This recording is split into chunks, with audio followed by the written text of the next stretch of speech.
All right, all right, all right, all right. Welcome, everyone. Hello, hello.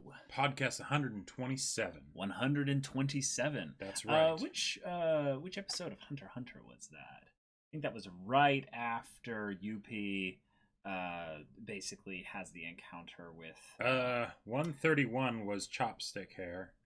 Yeah. I'm not sure.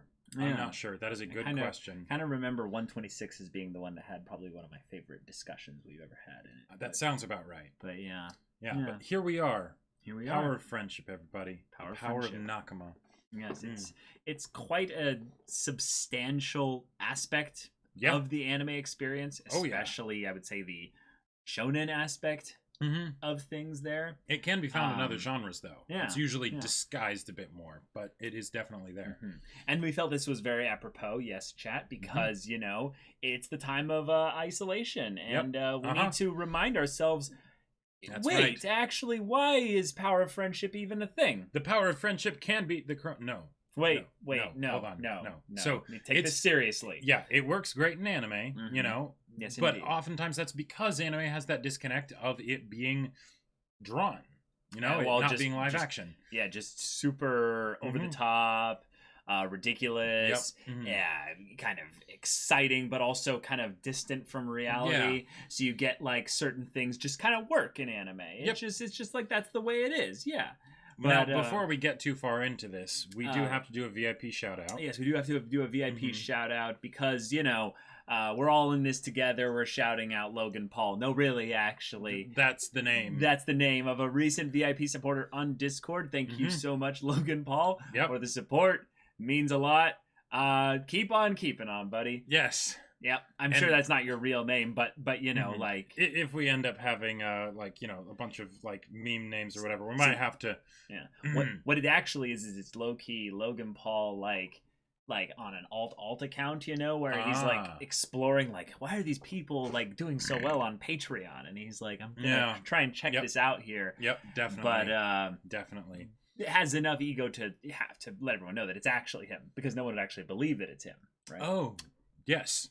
Yeah, it's like Robert Downey Jr. coming up and eating one of your french fries and then just saying no one's going to believe you. Exactly. Or was that Bill Murray? True. Yeah. I think it was Bill Murray. Yeah, Bill Murray. That was Bill Murray. Yeah. But quite so. Yes, Power of Friendship, 6 feet apart week. Quite so, quite so. Hello, just finished the beach episode, and Battle Lines was pretty soul-searching. Of course, Simon Jew. Yeah. Power of friendship. What about the power of love? Those two are very closely related. Yeah, they are. That's basically Disney's whole like motto for its movies.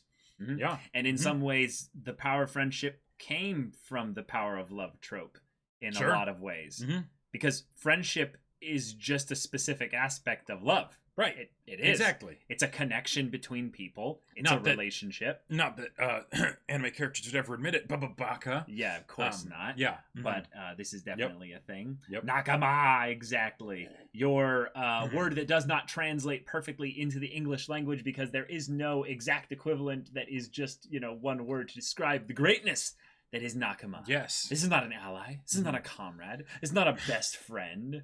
This is something more. Well, and one of the other things that it often goes into is ohana. Ohana means family, you know, and family means no one gets left behind or forgotten.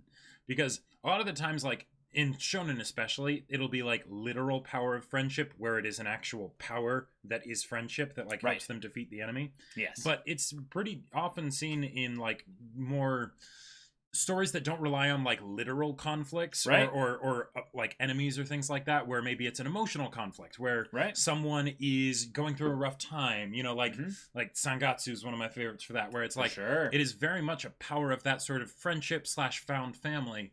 But you know, it's not, there's no combined energy blast attack or anything like that. Right. That is definitely a thing that is more the case when it comes to the battle shonen. Right. But even with regards to the typical shonen kind of stuff out there, One Piece kind of does a lot of the found family stuff as well. Oh yeah. Yep. Delving into the idea that it's not about having everyone combine their, you know, abilities for one super special attack or what have you, or all screaming Ganbatte at the protagonist, even though they kind of do that. Yes. We're talking about the stuff where, you know, someone asks help, you know, and then it's like, okay. Or we'll worse, do this. We got this for you. Or worse, it's not enough and it's jeopardized, and then horrible things happen. And will everything be okay? And yeah. This is also something that you've definitely probably experienced a lot with how much you play D&D.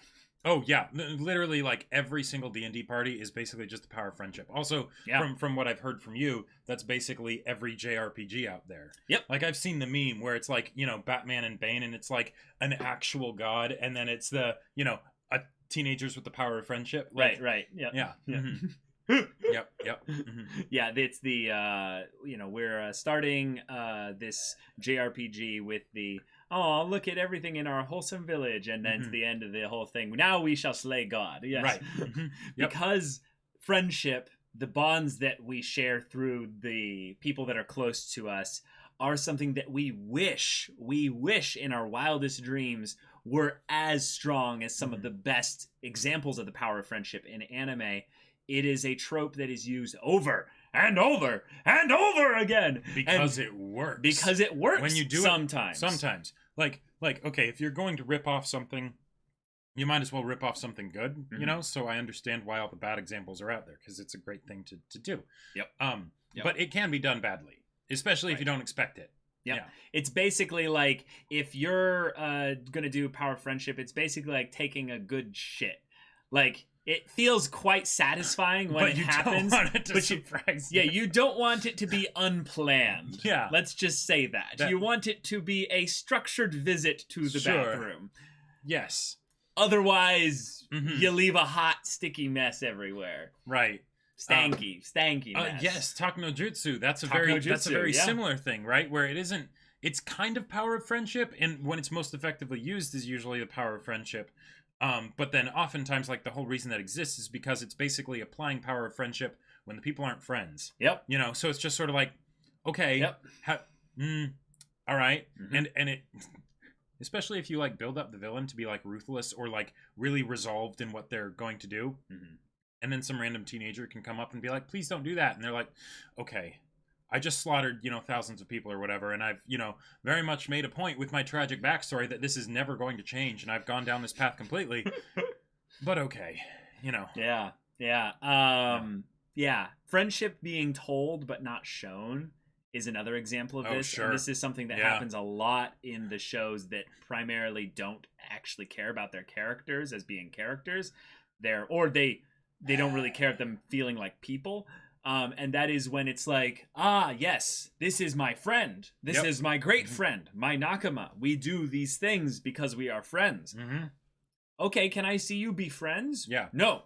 You just battle different people around the same time. But no, we never do really much of anything actually together. Well, and oftentimes that's used when it's going to be subverted, where it's like they say power of friendship, and then it doesn't work. Like Attack on Titan episode 5, or first episode of A Comic a Kill.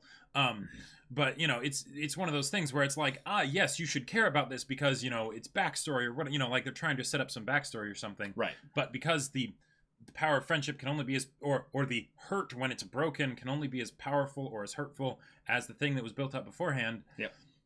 You got to be careful with how you deal with it. Yeah, take your time to establish the connection between the characters before you try to make a big deal about how much this connection being hurt in some ways means so much because they are Nakama. Right. One of the funniest things in Nakama specifically, in that whole kind of setup there are a lot of times where the whole story is just building up the connection between like people or what have you. And then it does lead to these great, incredible moments.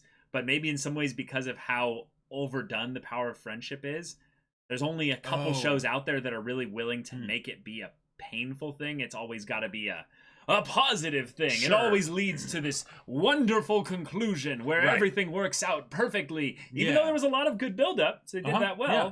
I'm thinking of things like Haikyuu.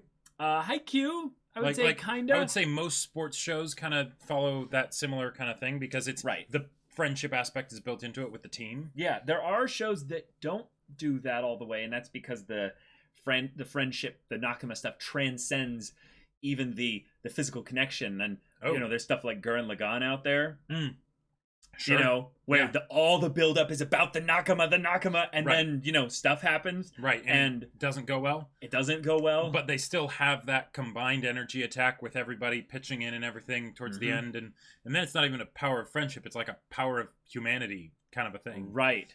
Yeah. Which is crazy and awesome. And it's wonderful. But it's also one of the ways that, like, when you don't have a way to basically defeat the problem, right? Like, say, Gurren Lagann, you're up against some, you know, interdimensional, you know, being, right? And it's like, okay, how do you beat an actual god, right? Like how does that work?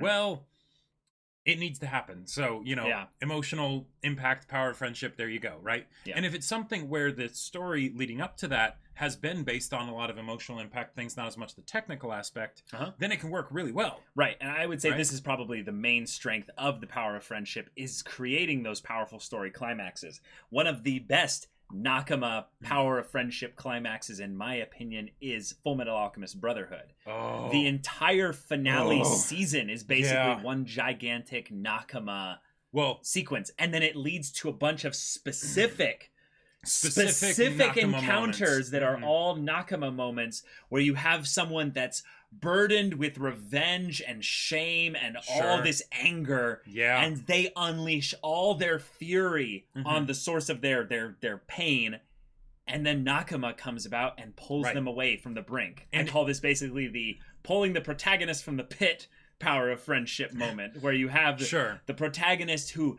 because of their Nakama, because of this, I am compelled to go down into the darkness, and I'll be damned if I come out without taking off the head of the, you know, antagonist or what have you. But then Nakama goes, no, come back up here with me. And or the let's see you grit those teeth. Sure. Right? Whichever one of those you prefer, right? And in Fullmetal Alchemist Brotherhood, thanks for bringing that up, because like one of the things that I mentioned is that found family is a common thing, but also with just direct straight up family. Like, because in Fullmetal Alchemist Brotherhood, if you haven't seen it, watch it. I'll keep this non-spoilery as possible. But in the one that you mentioned, that was something where it was an emotional conflict, not a literal conflict. The literal conflict was won. But would the emotional conflict be won? And that's where the real stakes were, and that's why it was so powerful, right? Because it wasn't about who was stronger or anything like that. And then that's where the power of friendship can be super powerful, right? And then with the main two characters, right? They're brothers. And it ties into the technical conflict, but because it's done in a way where it's not about whether they can do the thing, but it's about the fact that they decide to do something that is putting all the trust in the person because of the power of Nakama. And then because of that trust, they're able to get that little edge up that is done in a very technical way, so that things can turn out better. Right, and I would say that aspect of the Gambate main character stuff, Fullmetal Alchemist Brotherhood, literally has a moment in the show where they're about to punch a character, and everyone's cheers of Nakama and all that is shouting to make that punch happen. You accept this really cheesy Nakama moment because of all the sacrifices and effort that brought them to this place. So this just feels like the sprinkling, the seasoning on top of this wonderful meal that you've already been served. How could it have ended any other way? Exactly. There's a bad example. I still don't mind it, but in the anime community, it's rather notorious as a bad example of the power of Nakama punch. Yes. And that's Soul Eater. Yep. So in the case of Fullmetal Alchemist Brotherhood does the power of Nakama punch. Works very well. Works very well. Very well built up to and everything. Even though there's a lot of technical stuff behind it in order to sell it. In Soul Eater, in theory, it could work just fine. Sure. But up till that point, they were very much going on technical different ways of handling different ways of handling the conflict. And the technical stuff wasn't really brought up. So it ended up feeling for a lot of people like an ass pull. The fact that it was an anime original ending didn't help either. Still could have been done great, but it probably should have been built up to in a different way in order to make everybody satisfied. Right. So there are ways to do, it's art. All rules exist to be broken. You just need to know why you're breaking them and all that. one of our favorite Power of Nakama things on here that we have listed twice is the movie Summer Wars. Yep. Summer Wars is an example of where they combine the found family concept with the addition of the friendship equals power bit by having two different characters get the focus for these aspects here. Oh, yeah. The main Nakama moment is that we have our computer math whiz genius who is the source of this problem. He caused it in a lot of ways. He then sets up the situation with the help of some friends, the help of his found family, to bring another character into a position where the power of friendship can be channeled into.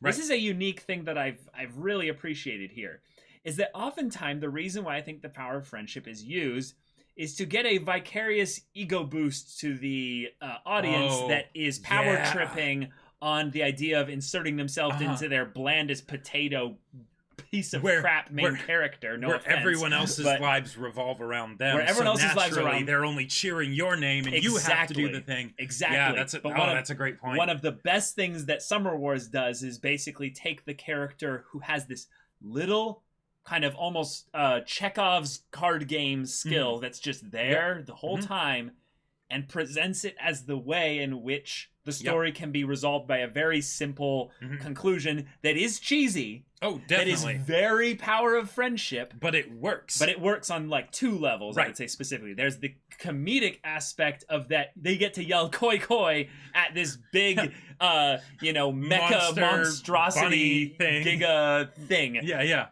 But then there's also the aspect that all the mechanical bits of the characters who are in the world that's setting this up, they're actually like sacrificing themselves literally in the game for this moment. And then also outside of the game with like the let's get the computers, let's get all the things, you know. And then also the aspect that they set up, that the one weakness that the actual AI that they were trying to defeat had was that it likes to play games. Right. So the one game that they set up in the story was the thing they had to use to beat it. Exactly. It's not a perfect movie, but as an example for the power of friendship, it is a very wholesome, heartwarming aspect that basically takes the powerful story climax bit to the umpteenth degree and then sells it in a very emotionally satisfying way, even though as a plot mechanic it has that Deus Ex Machina aspect to it. But there's reasons those exist. Exactly. Like, and Summer Wars is a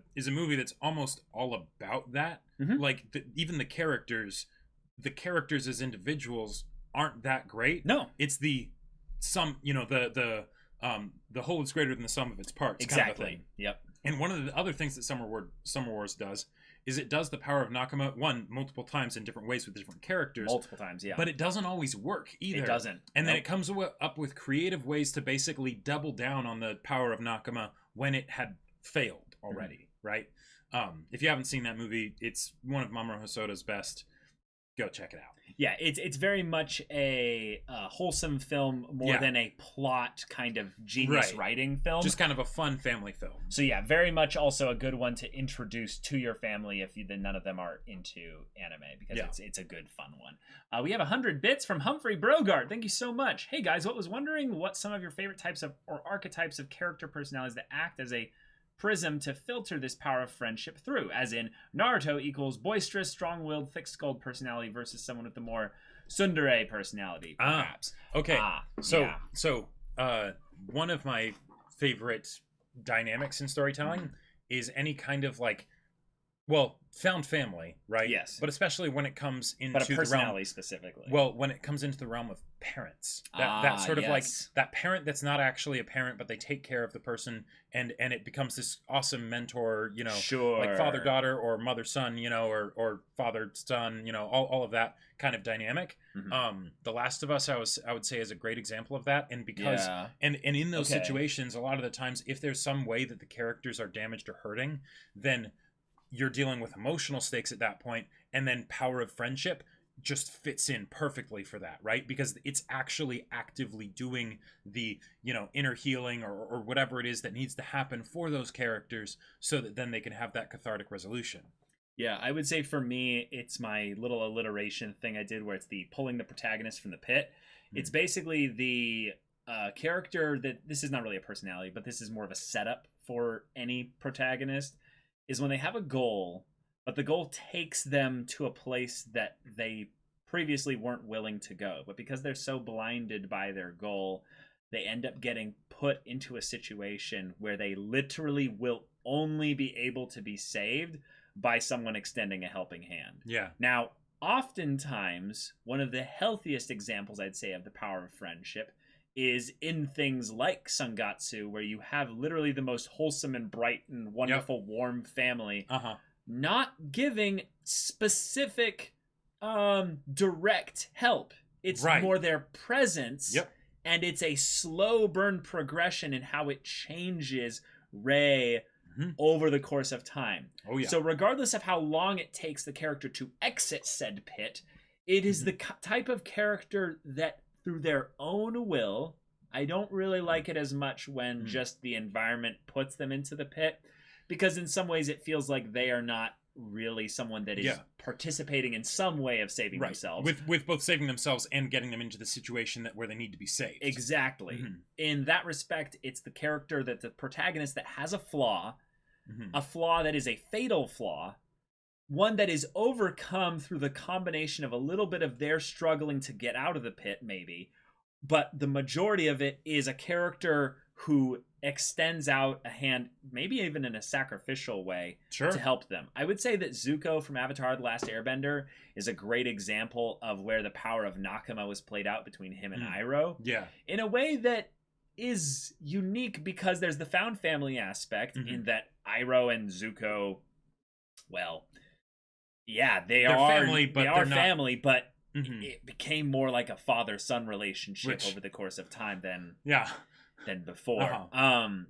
But Zuko continually jumped into the pit himself multiple times, and while he does try to save himself over the majority of this show, he is approaching it the wrong way, so he keeps digging his own hole. And then when he gets out of the pit, it's a very temporary fix because he's more avoiding the problem through some shenanigans going on than when in season 3 he actually needs to pull himself back out of there with the words that Iroh kind of gave him to boost him. And one of the things that I would say that's very important about that whole Iroh-Zuko situation is that Iroh doesn't pull Zuko out of the pit. And even in the good situations where you've got the let's see you grit those teeth or something like that, that's something where what the other person will do is that they will help remind the one character that's in the pit of, they'll give them fresh perspective or whatever, they'll extend a hand, but it is Avatar and the Fire Lord episode scene at the prison. But it still has to be something where the person in the pit takes the hand and they have to accept it. They have to save themselves, to quote Monogatari, right? One of the other reasons why I would say Sangatsu is really good, if you haven't watched it yet, is that I would say Sangatsu is one prolonged power of friendship experience. Where basically, because, and it makes it a lot more akin to real life, right?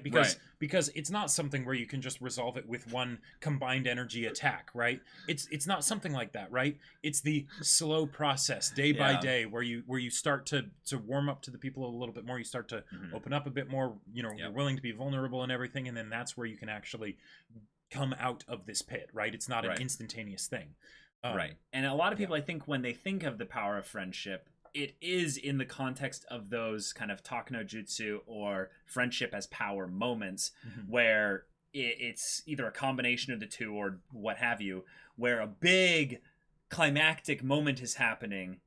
And because in some ways the antagonistic kind of conflict or what have you cannot be through some aspect of friendship or what have you.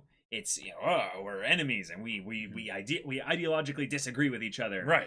And then one person goes, but what if we didn't have to do that? And the person goes, but someone extending their hand, extended their left. No one's ever done that before. No. Even worse. Their left hand extended in such a way reminds me of the way my father extended his left hand in the way that he was before he died to save me from those robbers way back when I was 6 years old. And suddenly it breaks up the pacing of the story. It's not actually the act of the power of friendship. It's the way it's put into the story. It's the way it destroys the pacing of the conflict, for one. But it's also how there was almost no build-up to that moment until we actually saw the moment. Oh, gotcha. So in some ways, I would say that this is where flashbacks are the enemy of the power of friendship. Yep. Because it is a cheap way to show that the things that we had at a certain point in the story, those mean something more. Right. But it's a lazy way to do it because the flashback is a self-contained bit there. It's basically saying, all right, add a miracle, right? And then you can do anything, right? Like, of course you can, because if you have a flashback, just give enough time. And you can get around this by making it emotionally poignant enough so that way the audience doesn't care, right? But yes, I'm a Jew.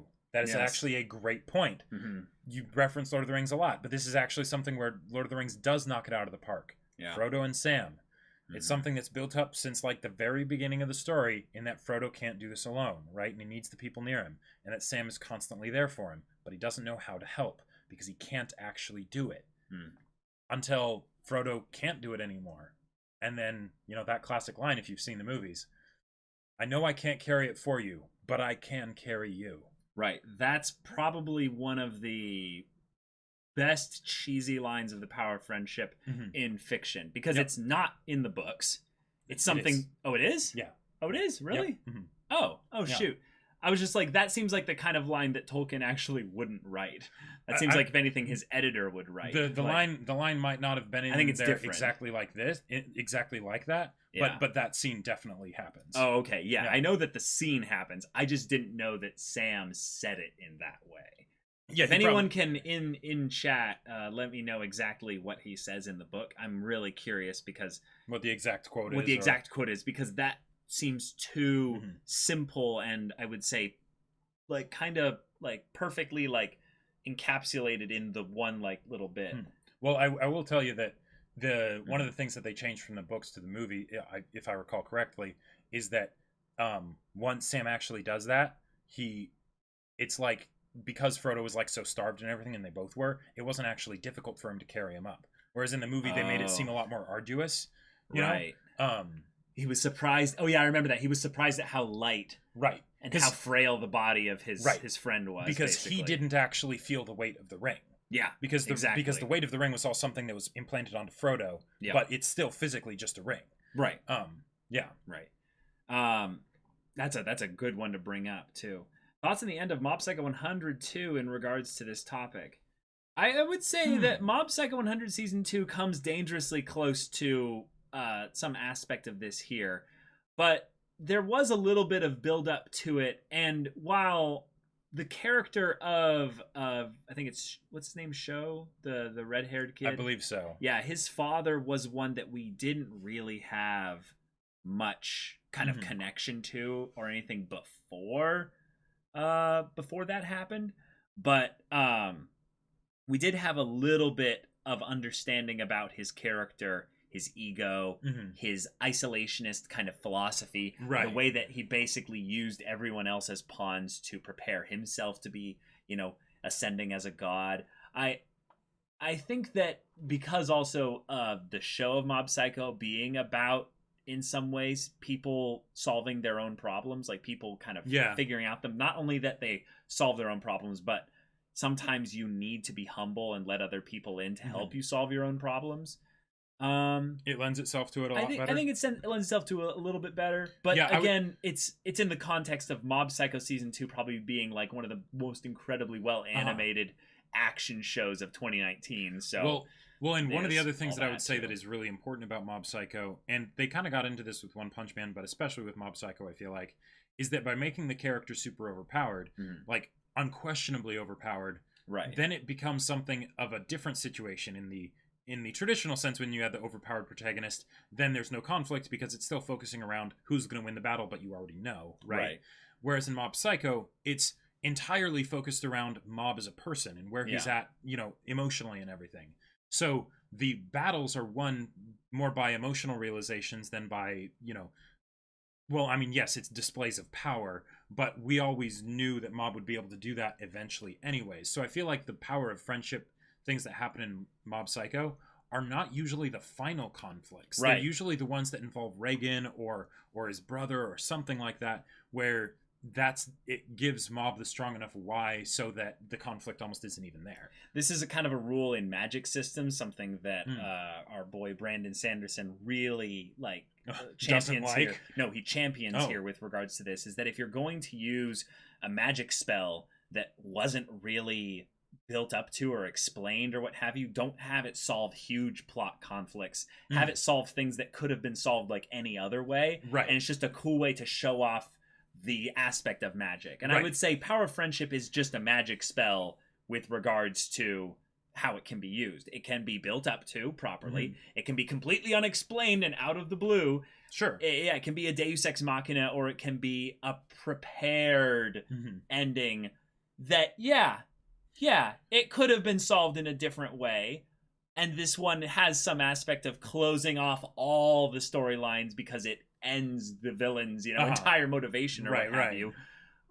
But, if it was properly built up to, I would say that some of our favorite finales with regards to anime have a Power of Friendship ending. One of my personal favorites that hasn't been mentioned yet is Kill la Kill. Yes. Now, Kill la Kill, when it comes to like, say, fighting Ragyo, right? That's not as much of a Power of Friendship, but the thing is that it's so, because Kill la Kill is so ridiculous, right? And it's so non-technical in as far as how the conflicts are resolved, it fits, for one, but they also can come at it from many different angles. There's the idea of Ryoko with her found family in the Mankanchokes, if that's how it's pronounced, but Mako and her family, but then there's also Ryoko and the Devas and everybody else. It's my mind is blanking so hard, but basically all the times that they would do the ridiculous animation of Mako getting on the treadmill and running so fast that it just sends the ship flying through the impenetrable barrier or whatever, things like that, right? That is an example of using the Power of Friendship in a very outlandish manner, right? Because, well, this is built up to be an impossible thing, and they were alluding to it being like a technical problem that needed to be solved, and yet at the same time, no, this is Kill la Kill, right? Of course it's going to be solved through Power of Friendship and everything like that. Yeah. Because it's that ridiculous. Yeah, for sure. Doing great, Khalid. Thank you for joining. Fairy Tail in a nutshell. Oh yeah, Fairy Tail, I've heard more the reputation of how Fairy Tail does its Power of Friendship aspects, which means it probably started off somewhere on the right track with regards to how to use the Power of Friendship. Usually these shows that go on way longer than they're supposed to, because money.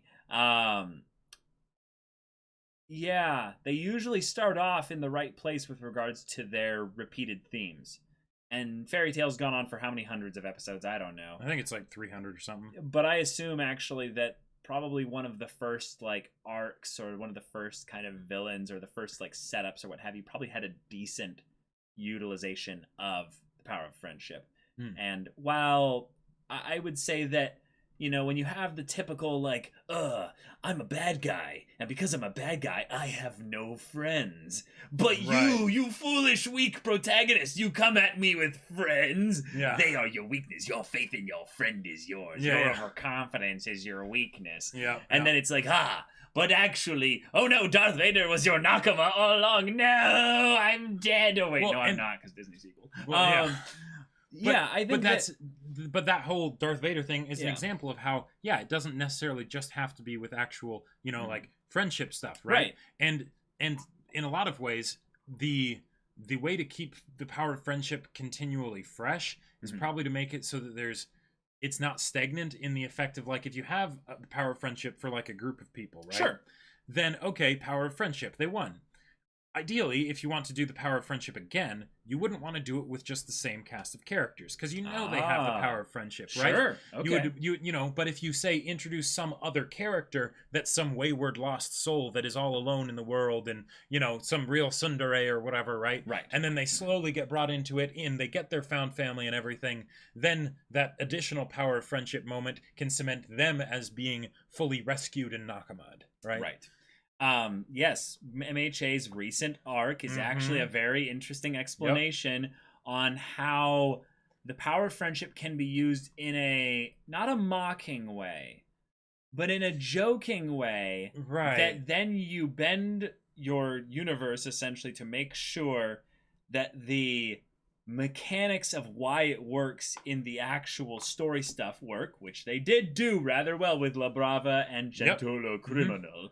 But by going all out and making sure that when they do the stereotypical flashback at the very end, that it sells rather well why you're doing this. Now, again, the reason why tropes exist is because they're used really effectively somewhere. Right. If they weren't effectively used somewhere, they wouldn't get repeated over and over again. Also, something worth mentioning with the MHA stuff, right? One, it's a sillier arc than the stuff that's come before it, For right? sure. Yep. So, there's that. And that certainly helps with Power of Friendship kind of resolutions. Right. But there's also the fact that, yes, they did do backstory at the very end, but they also did backstory leading up to that. The defining characteristics of these two characters was that they cared about each other a lot. Right. Yes. So the fact that something like that happened, yeah, it totally makes sense. That's all we've seen from them. So would it end that way? How could it end any other way? Right. In a lot of ways, the aspect of, you haven't seen MHA, they recently did an episode where the seemingly kind of 2-bit villains that they had for this kind of little segment of story here showed up with way more Power of Friendship than you'd expect for the villains in MHA. Yeah, the villains using Power of Friendship. Whoa. Yeah, well, that's fun, but that's not necessarily anything crazy new. So when they use it, you're like, okay, I'm intrigued. Yep. But then as the story goes on, you realize that no, not only that, they're kind of the underdogs. They see themselves as the protagonist of their story. There's a lot of struggle that they went through to get here. There is a reason for why they are bonded so closely. And then at the very end, they give the details of why the bonding that they had so closely works. Right.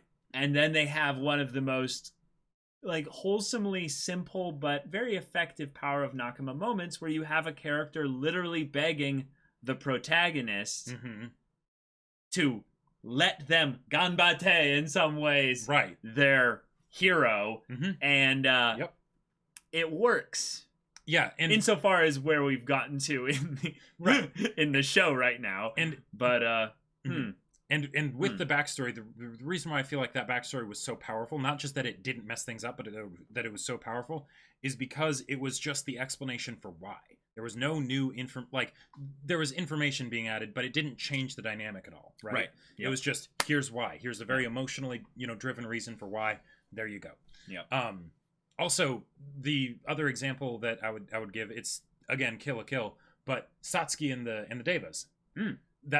It's not as much of a Power of Friendship as Gentle and La Brava, right? But it still is definitely there in its own weird way. And that was probably one of the things that I found so compelling, is that the antagonists, because they're the antagonists for a good portion of the story, had that Power of Friendship aspect to them.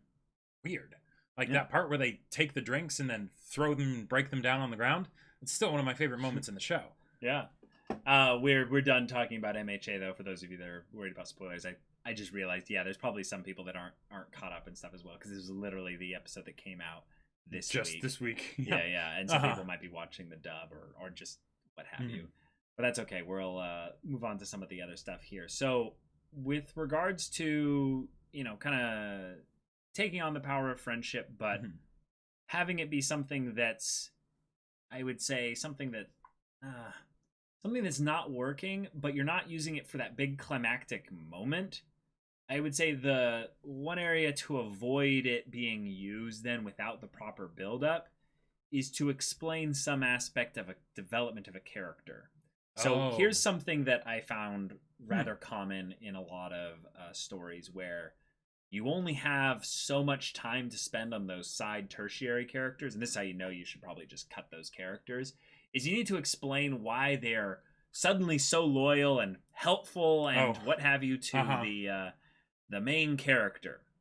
Well, he defeated them at one point. Yep. Or just the main character is their friend now. We are friends now. So therefore their character develops and then just kind of works with them. Never do this. Well, almost never do this. Yeah. And the thing is that there are ways you can do that well, But the thing is if it's one just happening with the main character, you can smell that from a mile away. Yep. One of the ways you can make it really good is if you make that happen for other characters in the story with non-main characters. Sure. Like if you have the main character and maybe they have like their close friends around them or whatever. But then you have some other character that really didn't like, the main character or something. They're an antagonist or whatever, right? Yeah. Some issue. But then it's not so much that they become friends with the main character. They become friends with the other people in the story too. Then it's not just a single point of failure for the protagonist, right? And you can tent pull that if you want. But if you make it so it's this enmeshed net, then it feels that much stronger, right? Yeah. Because then it's not just, you go and do your thing and I'll cheer you on. It's we need to watch out for each other, right? And then it can just become wonderful. For sure. Shirka helping Guts in the Berserker armor is power of friendship. Sure. Yeah, and it has enough technical reasoning behind it for where it works and it doesn't feel like it completely, makes the Berserker armor just a plot contrivance, Which Nakama would help Ippo better? His elephant dong or Kumi giving support? Support for his elephant dong, maybe? I don't know. Caleb, did you have to do that? I mean, I didn't have to read the bit there, but they sacrificed 410 berries to make that happen. Which actually, that's a good point. We can change the cost of some of those things. Yeah, why 410? Yeah, why 410? We should make some of them like 1 million berries. A lot of sense, actually. Komi is slow burn power of friendship. Definitely. Yep. Yeah, I don't know anything about that. Well, but one of the reasons that works is because it's based around emotional conflict and emotional growth. Okay. So emotional, solutions make sense. Okay. But I shouldn't know why it's slow burn. You'll know if you read it. Yeah. Okay. Cool. I think one of the most interesting relationships is between Meruem and Komugi and Hunter x Hunter. Sure. Okay, so this is something that's rather important here. Meruem didn't... I think that Togashi knew the whole power of friendship thing, defeating the villain being a very stereotypical trope, was a very cool thing that he wanted to subvert the expectations of. Because I think a lot of people expected at some point, and I think I did even too at one point, that Gon and Meruem would fight each other at one point because Melioron... Well, no, not only that. Melioron literally said, I think with his power, he could defeat the king. They mirrored and paralleled in a lot of ways the development of Gon and Meruem from going from human to monster and monster to human. Sure. Very brilliantly. But it was Komugi not necessarily being friends, but it was Meruem seeking out in some ways a connection, something like a name, something that he could tie himself to, because until that point he's just like, I'm just the king, right? I have my duty essentially as what I was born for, but wait, who am I? And Komugi didn't give him necessarily like the answers to that, but she gave him impulses, like different like stimuli towards making him think about this stuff.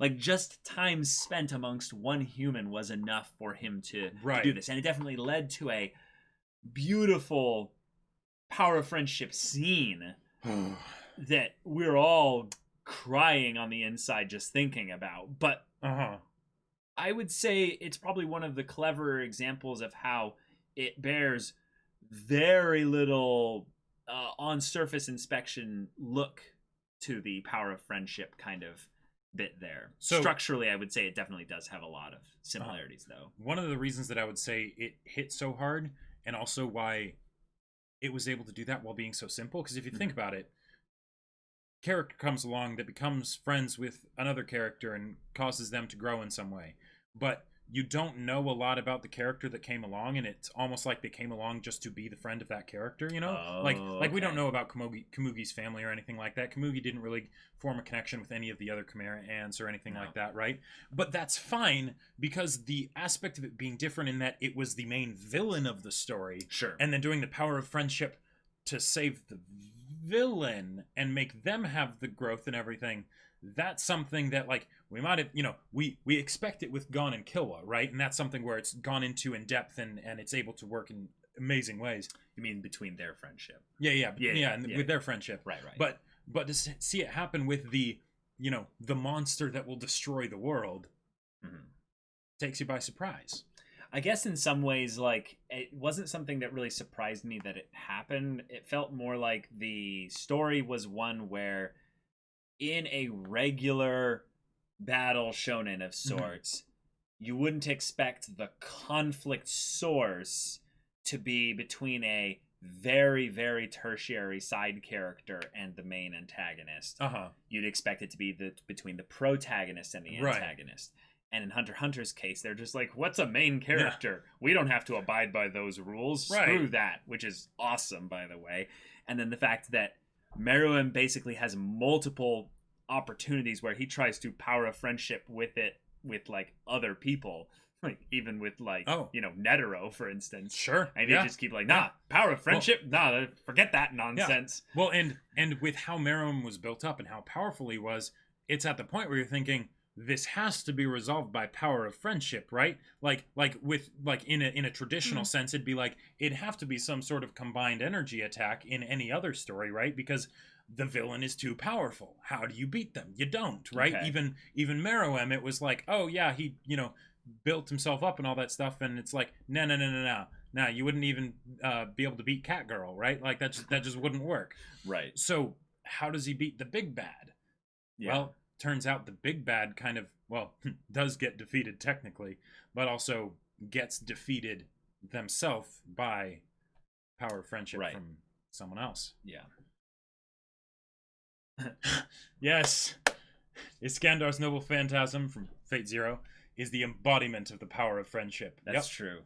When stories will literally weaponize the power of friendship into the mechanics of their magic system or what have you. Oh yeah. That's always some good fun because we as the audience could just kind of roll our eyes and go, awesome, cool. So I can just kind of, suspend my disbelief and just let that be the thing. Okay, if not, I'm not going to enjoy the story, but that's great because then I get told rather quickly, this might not be for me. Or, this is perfect for me. I love it.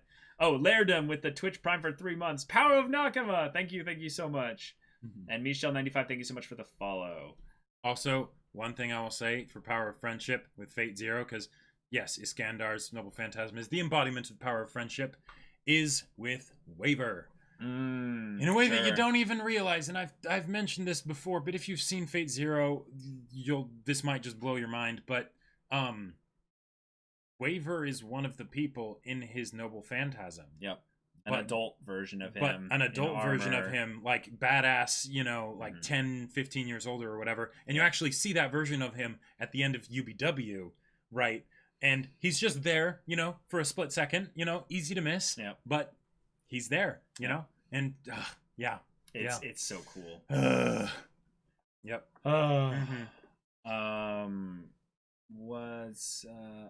Soul Resonance, as an example of that. Yeah, sure. For sure. And that was one of my favorite parts about Soul Eater, was that they really nailed that dynamic for the main characters of them working together.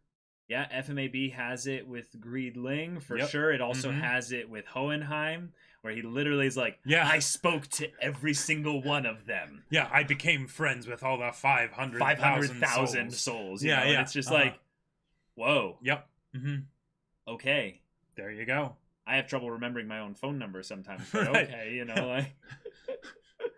No, he actually made friends with like 5 people, and then they made friends with 5 people, and then they made friends with 5 people. Amiju, wow, pander much. How about the greatest display we have witnessed in our lives, the Area 51 Discord raid? Yeah, that was pretty funny. There was a huge Nakama moment at the end of that, for sure. Wow.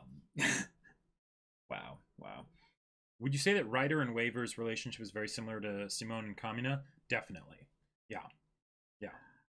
And in some amazing ways. Yes. I don't like comparing the two, though. Because very different characters. Well, yeah, it's just...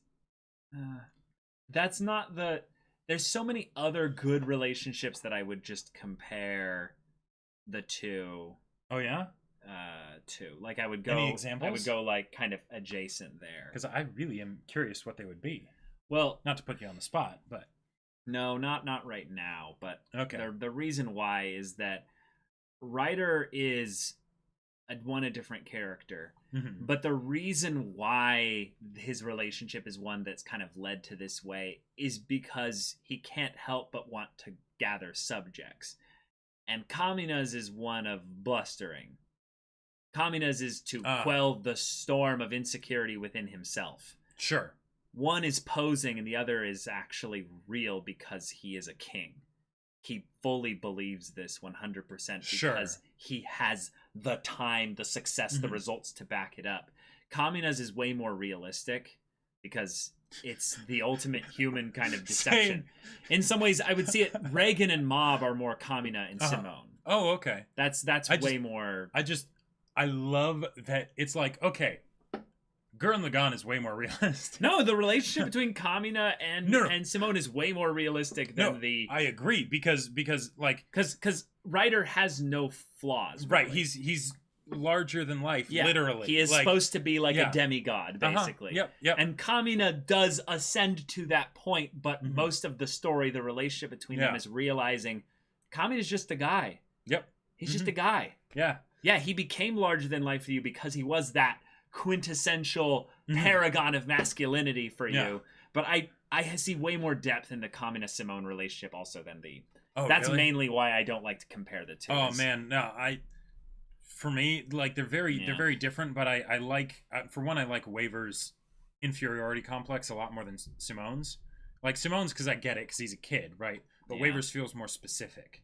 Waver and Ryder feel like they should have been in their own show and taken out about 12 of the side characters so they could actually explore and just their relationship focus on that for like the entire show. Yeah. Oh, I would so they suffer primarily in my opinion from lack of screen time because it's just it's like five but it's literally like their show part is like 5 episodes. It's like 5 episodes worth of the anime. That's not bad though, considering that that's a fifth of it, and that's it. That's it. But like the things like Waver going with the sleeping bag into the woods to recharge Ryder and everything, and and the pep talks and everything. Waver does have his own anime. Yeah. Oh, he does. Yep. What is it? What is Waver's own anime? It's like a sort of crime investigative kind of thing. Yeah. Really? Yeah, where he's like grown up and everything, and it's Fate. Wow. There's tons of stuff. Gurren Lagann is more realistic, Jacob. Have you guys seen Get Backers? No, we have not. I don't know what that is. Oh yeah, someone mentioned earlier that another great example of the found family thing, especially with the whole like parent not parent dynamic, is the Hound and Arya from Game of Thrones. Oh, that's another really good one where it's like where the stakes are very much emotional because they both have their own issues personally, but then also towards each other. And then, by kind of, being there for each other, they don't power through any specific technical difficulties through the power of friendship, but they do very much help each other grow. Yeah, that's a really good one. I think that also that's one where, because it's in such a basic there's such a basic motivation behind it, you don't immediately see it as a found family thing until it's like over, until it's about to be over. And I think that that's kind of a clever thing because you give people different amounts of time to clue in that it's a found family. Right. People will realize it earlier than others. Yeah, there's the people that are like, where they're just looking for that wherever it may be. Yes, exactly. And they're like, this is perfect, Yeah. They like episode 1 see it, like this, like father daughter, like I love it. This is wonderful. Yeah. And then there's people in episode 8 of this whole like kind of arc of them doing this, being like, they kind of have a father-daughter thing going, and the person next to them watching it's like, you think? But that's why, like, I love found family and like and everything in storytelling. It's just, Yeah, I highly recommend also if you're a fan of looking into tropes in general. I mean, everyone knows that if you know anything about tropes, that this site exists. But go look up TV tropes, Power of Friendship, and go look up a lot of the tropes that they kind of reference you to in addition to this. There's a lot of ones out there where you're like, oh, right, that is a trope. Now, it might ruin your appreciation for certain certain story beats and what have you. Or it might give you a whole newfound appreciation for them because you can appreciate just how well constructed it is. You know? Yep. Yeah. Definitely. Does the power of friendship encompass the power of love? Absolutely. I would say in some ways it's different. Power of love encompasses power of friendship. Sure. Because like friendship is a specific kind of love. Yeah, exactly. Yeah, and the romantic love that's usually done in Disney for like Beauty and the Beast or Tangled or Frozen or things like that. Yeah. It's more like one of those circle things where there's that crossover bit. It's not where there's an umbrella and it entirely encompasses the power of friendship. Yeah. Because the power of friendship is pretty vast in the ways that it can be utilized. So that's a good point. But that does bring up a great point in that Disney's most known for like the, romantic power of friendship kind of things with the power of love.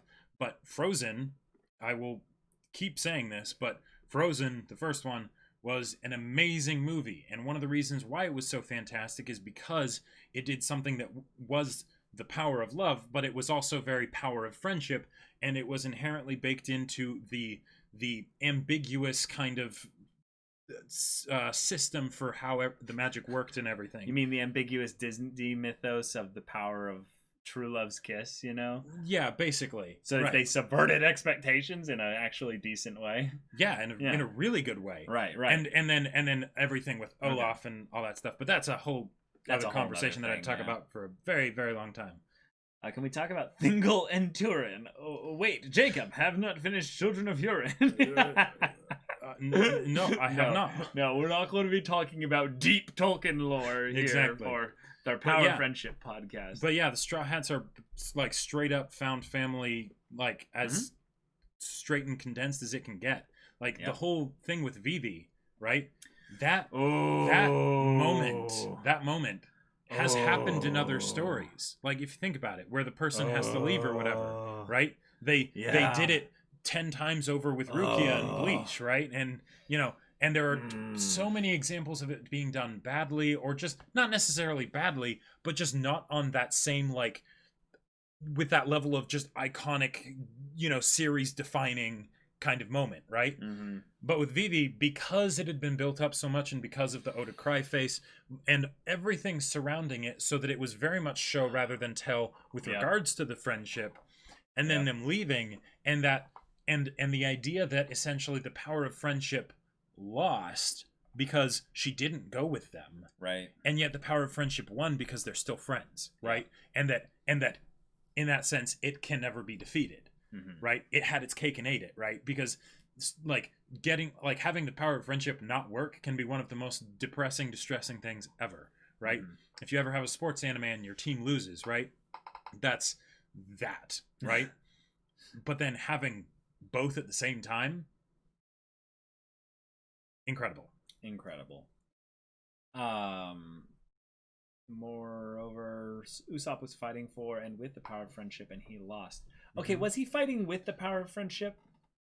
I think that was the very fact that the fight happened was the power of friendship failing. Yes, but the power of friendship had failed before that. Right. The fight wasn't something where they were actually channeling the power of friendship. No. That's my point. So they weren't fighting with the power of friendship. Yeah, no. So I was right. You disagreed when I said they weren't fighting with the power of friendship. No. I said that the power of friendship was, defeated before they even fought. Oh, I didn't hear you say that at all. Oh. I said they weren't fighting with it, and then you were like, yes, they were. Okay. My bad. No, I got confused. My bad. Luckily, we have a recording. We can always check. Yeah, for sure. But with that, when you say that they were fighting for the power of friendship, that's something that's rather interesting. So there's a lot of times where I've seen characters become really passionate or enthusiastic or angsty or just like really intense about, well, because we're friends, we're going to do this stuff here, and they'll essentially fight for it. And that's something I'm actually kind of curious about. That didn't come up in my mind at all when thinking about kind of compiling notes or what have you for this discussion here. So what's an actual example of fighting for the power of friendship that you guys like? Because I can't think of any, and I don't I don't even know really if that really applies to the Usopp one. Well, maybe the reason why the stakes were so high is because they both had their own power of friendship that they were fighting for, and they were in conflict. Because with Usopp, it was the ship, whereas with Luffy, it was, the crew and the adventuring, and that we can't take the ship with us, right? The ship's done. So then they both had a very strong why for everything. Okay. And of course, it all happened because of, their own friendship failing, right? So at least for the stakes, it was definitely there. Amiju's still memeing about Tolkien lore. Suzaku and Lelouch. Sularon. Huh. Okay. I don't know. Again, there's a point. That's the splintering of the friendship more than anything else. Well, no, you think about the ending. That's the only part where it could probably apply, right? The season 2 ending. Yeah, and maybe like that one episode in season 1 where they team up and go like, I forget what it is they do, but like Suzaku but it's not is for fighting their friendship, though. Right? Yeah, exactly. It's more that just because they're friends, they end up helping each other here because they can sync up rather well. Huh. The Sasuke retrieval arc, Skypiea Wars for the Golden Bell. Maybe we should clarify what we mean by fighting for the power of friendship here. What I mean by that is when Nakama, friend, not needing to be rescued or something like that, but fighting for the sake of the actual power itself. Meaning, like, this is something that we're doing not because I'm friend with the person that I'm fighting to save. Because then you just take the Bleach rescue Soul Society thing because you're fighting to save Rukia. I would say that's like the closest thing that I'm kind of coming up to here, but it's more like we're fighting, like specifically a conflict between characters, but we're both doing this for the power of Nakama. It's not one person trying to do this. Right, because then that's one instance of the power of friendship being the reason for it, but when you have two and they're in conflict with each other, and when it's within the same friendship, essentially, that's where it gets crazy. I just feel like that could be really good, and I can't think of anything that does that. Gotcha. And if there are, maybe I'm just not aware of it, like because I just haven't seen it or something. I guess this doesn't count, but Naruto's friendship with Sasuke feels almost baseless force, and Naruto seems to be more in love with the idea of being friends with someone with a similar childhood to him. Sure. I'm not aware of that story too much. And I would say that definitely works because Naruto was starved for friendship the entire time, right? So him wanting to be friends with Sasuke, that's more of just that there was the one person that was conveniently near him that he spent a lot of time with, because with Sakura, he had a crush on her, so of course he wouldn't be there. And then, similar situation and all that stuff, and of course he would want to be friends with Sasuke, but as for the amount of times that they actually were friendly with each other, especially given Sasuke's temperament, much less. Wait, SpongeBob and Patrick and the Grill is just a grill episode. Pulled on my heartstrings with that one. What? I have to take you somewhat seriously, so I'm gonna legitimately find that episode at some point in the next month and watch it. But that just made me laugh. So like in Fairy Tail, please don't kill me. Fighting the anti-spiral for the sake of a spiral universe. But the anti-spirals have nothing with regards to the power of Nakama and the reasons why they're fighting. Yeah, it's a one-sided power. It's a one-sided power of friendship again. Again, I'm not talking about saving people. I'm talking about where they're both fighting. It's a triangle. It's the Triforce, basically. You have two forces clashing. But their reason for clashing is because they're fighting for the power of friendship in some ways. And you have to have both of them or one of them be really disillusioned, or disillusioned, but I'm really deluded in a lot of ways in order to make this conflict happen. I don't know. Usopp fighting for the ship and how it brought us all this way. Maybe this is the point, Ramiz. Yeah, maybe you're right. Maybe that is Usopp and Luffy's confrontation is the best example of that. Yeah, I can't think of one better. Because it's so rare for it to be on both sides. Yeah, and if it is on both sides, it's usually for different sets of friendships, right? Like if you think like Khan in Star Trek, right? He is doing things for the sake of his crew, right? And Kirk is doing things for the sake of his crew. Right. So they come into conflict, right? Yeah. But there's no crossover, right? There's no crossover. Like there was, I guess in the original episode, there was the one girl that ended up falling in love with Khan or whatever, but you know, no, that doesn't really work. So Usopp's fighting for the ship and how it brought us all this way, and his own emotional connection to it, versus Luffy fighting for the safety of the crew as the ship can't go further and endangers the crew. So yeah, you're okay. I think I'm following with you now. The ship represents Nakama then. Right. Because the ship was the vessel upon which bore them all to this place. Right. The journey they were on thus far was carried because of Nakama, aka the ship, which is the symbol of that. Right. And instead of just throwing it away, they're going to upgrade it. But Usopp freaks out thinking, wait, you're throwing away Nakama? Right. Isn't that the only reason I'm here?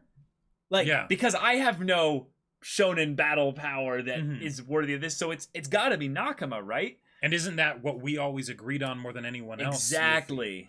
Like what's going on? So maybe it is the best example of this. Because now that I think about it, you would have to have them be comrades before they fought. That's the only way it works. Sure. So you have to have a disagreement that comes about from people that are really close to each other, and they're fighting for friendship. Vold versus Ippo fighting for their moms. That I would say is a great example because it's not the same thing in that they have different parents, right? But the thing that they're fighting for is so similar in that I want to take care of my parents, right? You know, or the one parent, because in both cases they don't really have a present dad. But you know, they're still in conflict because boxing. Sure. Sheeden18, thank you so much for the tier 1 sub for 6 months. Thank you. I hope you are all right in this time of crisis. Oh, thank you. Yes, we are in a state that is in a state of emergency, and in a nation that's in a state of emergency. But yeah, we're good. Thankfully, our job doesn't, require us to interact with a lot of people. Yeah, I mean, physically interact. Right. Yes, indeed. Yeah. The moment we can catch the coronavirus online, we're all dead. Yeah. For Jacob, in terms vague enough for Caleb, how about the tear-jerking scene between the best bromance at the end of a chapter? Ooh. I don't even know what that means. So is this a Komi thing? Is this a Yakuza thing? Is this a... Okay, so yes. Oh, it could be an Attack on Titan thing. So I would say that definitely counts as a power of friendship conflict where it's on both sides. Yeah. But the thing is that in that, what it boils down to is that, and yes, I would say this is something that's much simpler to do and is still incredibly powerful, where one person believes in the power of friendship and the other person doesn't. Okay. And so for the sake of their friend who is doing all this with the power of friendship, they're saying, no, you can't do this. This isn't going to work out. You need to stop, right? Okay. That can be awesome, because then it's also the idea of the idealistic versus the pragmatic, and everything. Okay. And if you have a strong, connection between the characters before this happens, it can be huge. It can be absolutely amazing. Yeah. Okay. Yeah. So power of friendship, it's probably one of the most... It's probably lauded as the most, one of the most hated tropes in anime. Oh, yeah? But I would say if we're breaking it down into some of the moments that don't talk about, combined energy attack and, sudden development of a villain's backstory via Takano Jutsu, I would say most of the power of friendship stuff is rather good. For the most part, outside of those two big, circles on this, Venn diagram kind of thing there. Yeah. I would say that there are, of course, good examples and bad examples of everything with regards to execution. But I don't know. It's a step in the right direction. Is because it's making it so that the stakes are emotional and the resolution in a lot of cases is emotional, right? Yeah. And you want that to be there. If you just have it based on technical things, it might be intellectually intriguing maybe, but it's not really going to pull at the heartstrings. It's not really going to be something you remember other than maybe for the twist or wow factor, right? So if you have something where it goes beyond that, then it has a lot more staying power. It has a lot more probably rewatch value for me personally. And yeah. Okay. At the end of the day, we're social creatures. We feel strong in numbers, and it hacks our brains to feel things in a lot of ways. Mm-hmm. Yep. And that is why I would say anime should continue to use the power of friendship sparingly and in a planned manner. Right. That means for your 500 episode show that went on way too long, that you don't know how to write your way out of the conflict that you've set up because of power escalation BS, yeah, you probably shouldn't use power of friendship. Well, or if you do, you better hope that whatever the amount of time is that you've been building up the unbeatable like obstacle, you know, a villain or whatever, you better have been spending an equal or greater amount of time building up the power of friendship so that when it happens, it feels justified. Right. Yeah. One of the other things that you mentioned earlier that I thought was rather cool is have more times where the power of friendship fails. Yeah. Where it just doesn't work. Mm-hmm. Because people should mess up every once in a while. And while we are looking for we're looking obviously for entertainment, one of the things I really like when it comes from the protagonist side of things is to see them struggle, is to see them have to overcome something that's really tough.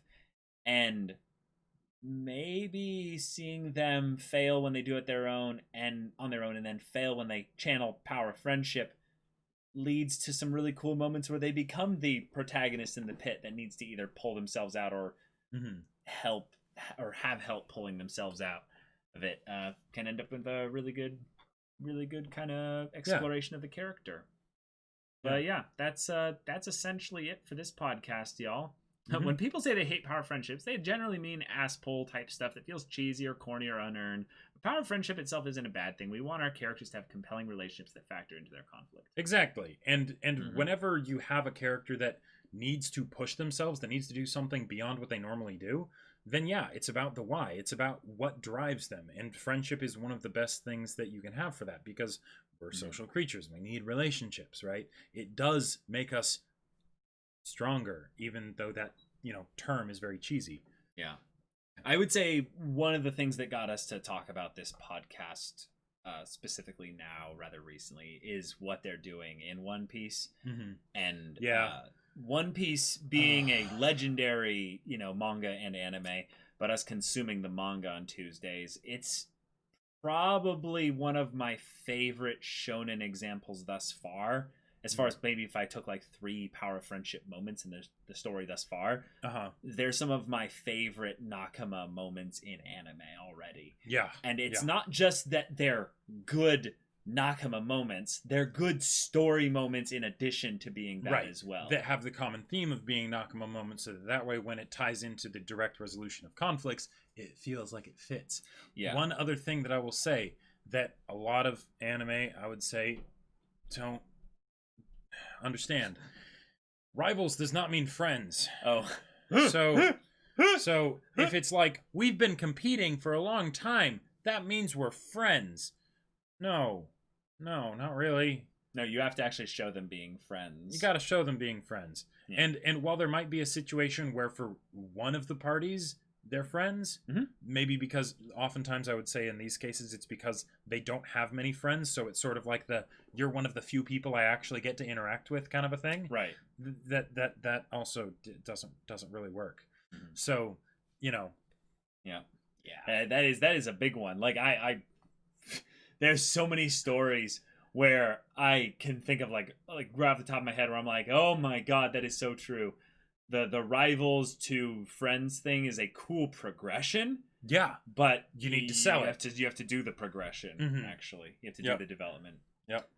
Cycrone, I'm planning this big emotional moment in my story where a character is fully capable of saving himself, but can't bring himself to do it because he's literally depressed and feels like a bad person. His friends need to pull him out of it by basically parroting every unique instance they helped them, either without thinking or when he's putting up a facade. A la Kamina. Ooh, very cool. Nice. That sounds exciting. It does. Amiju, stream takeaway. Use Nakama power-up sparingly. Have stakes with meaning. Caleb needs to read Komi. Jacob, Children of Huron. And Fëanor did nothing wrong. I can't tell if you're Silmarilius or not Silmarilius. Wow. That was... Don't get splinters under your fingernails from scraping the bottom of the barrel. Like...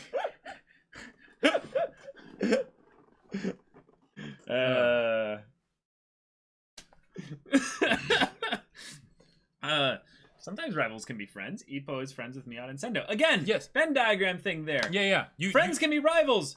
Rivals aren't necessarily always friends. It doesn't. It's not A equals B, B equals A, or anything like that. Show parts where they're being friendly with each other, and then there you go. Because yes, there is definitely a connection that can happen through rivalry because you understand each other in ways that other people don't necessarily. Right. But Right. Like here's a great example. So in sports, this is a very big thing. I have a lot of Frisbee rivals. And the reason why they're my rivals is because they have the same build as me, the same kind of skill ability as me, but they have one thing that they're very clearly better than me at. And I choose them as my rival because I'm like, I'm going to get better at you than that one thing that you're better than me at. I'm going to beat you at that. Mm-hmm. There is no point where I have to become friends with them in order to become better rivals with them. Right. And if you become better than them, that doesn't necessarily, or they help you grow or whatever, that's not going to mean that you were friends with them. If I dialogue with this person a ton, spending time basically getting to know them so that I can be better at them than them, there's nothing about that means that we're friends. And on the one hand, this is just my perspective on things. You need both perspectives on this. Takes two to tango. Caleb pulling an Oikawa. I identify so hard with Oikawa. I have some pretty decent natural talent with things because I'm a tall, lanky boy. So that helps with certain things. Yeah. But I cannot Anyway. So Psychronia, this is fantastic. I love how DBZA had Goku act like he and Vegeta are best friends, while Vegeta is just a huge angry asshole who hates it. Yes, that is fantastic. Sure. It's a great representation of how that disconnect can feel. Right. And in the course of the whole show, Vegeta becomes friends with Kakarot. Right. AKA Goku. Yeah. So it does end up taking time, but in some ways that's something that works to DBZ's benefit because the show goes over a stupid amount of time. Right. So you can have generations of time. Yeah. Right. Yeah. Does one of your rivals know the difference between Spanish and French?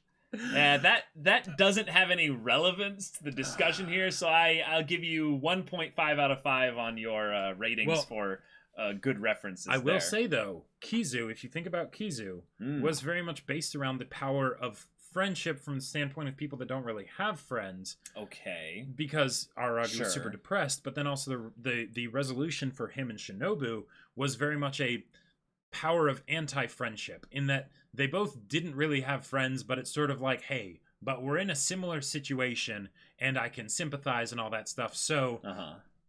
I'm going to do this, basically. I'm not going to let you give up just yet. Yeah. Not all right. Friends, but... I see it, kind of. Oh, it's the power of friendship. Well, no, I mean, okay. It is much better to ship characters when they're friends. Like, the friendship. Right. Yeah, that is a very real thing. I was trying to see if there was any other punchline to it. I'm like, wait... I'm missing something French because of kissing or what have you. No. I'm thinking in the dog weeds. I'm like, just not much simpler than that. Yeah, I'm like, this is good, but where's the other layer that I'm missing here? On a random note, headcanon, Saturn is a Fuda. That is all. What? Why aren't you? You just wanted to have this last say to end the podcast on some kind of random clippable thing like that. Yep.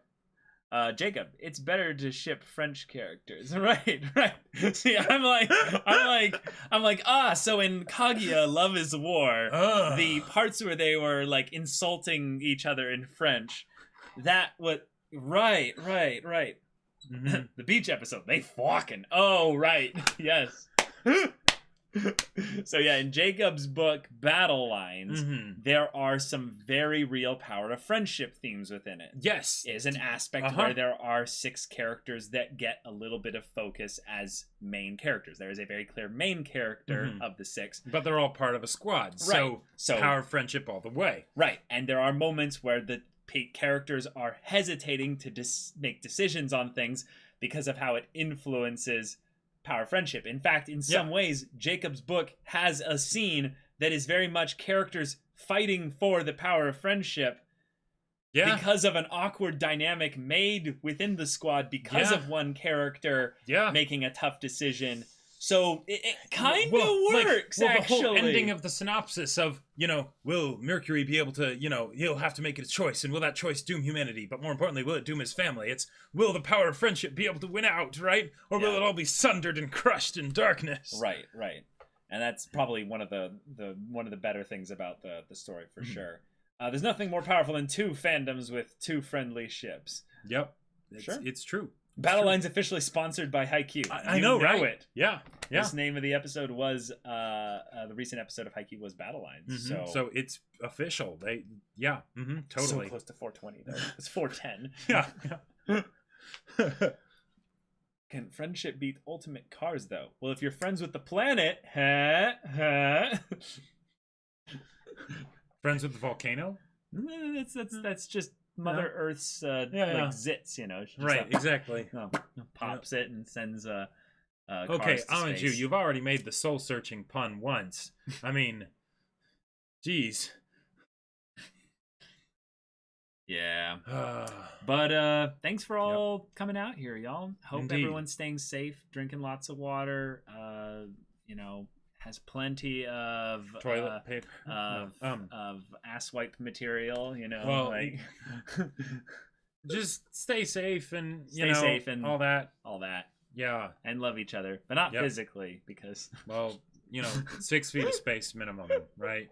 That's how it is now, right? Right. Don't excessively touch your face, just be cool. And yes, if you want to learn about how I go into the power of Nakama and friendship in Battle Lines, links in chat to Amazon where you can purchase it. Maybe, have some entertainment for yourself if you ever get quarantined. And you should get it now before all the delivery services stop. And I know, Sularon. I haven't had Frisbee for 5 days. Yeah, he's kind of going through withdrawal. Yeah. Wait, no, it's been actually 8 days. Huh. I'm starting to lose track of time now. Yeah. This is not okay. Or is it just that somewhere Crimson King or King Crimson is just used its stand ability? Wait, if it was 3 days, my God, that would be That's a lot of uses. That would be madness.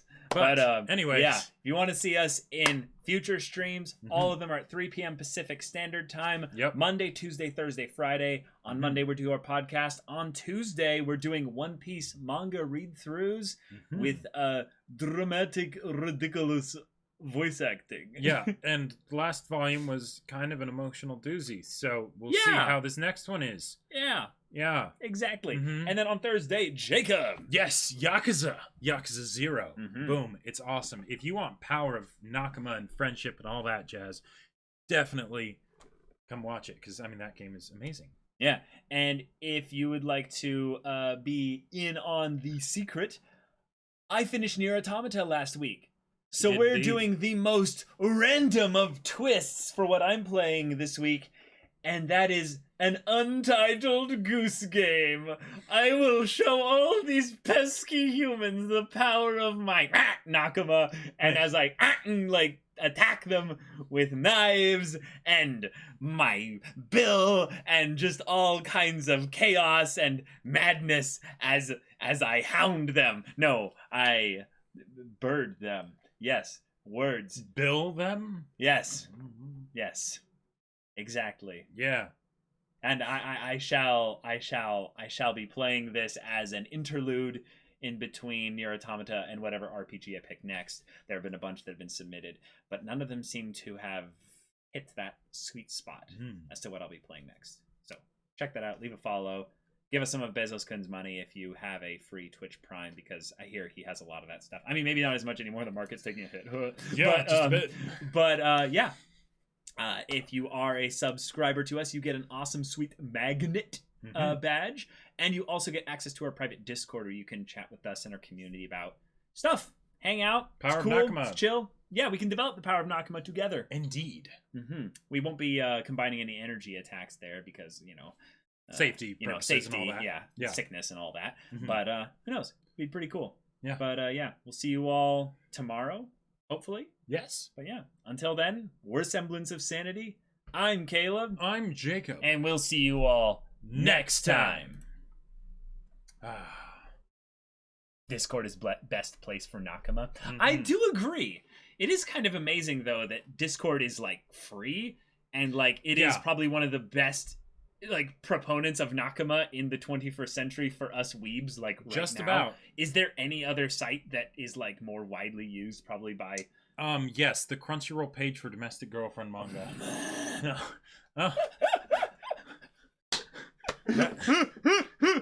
That's an example. Okay. Oh man. Found family.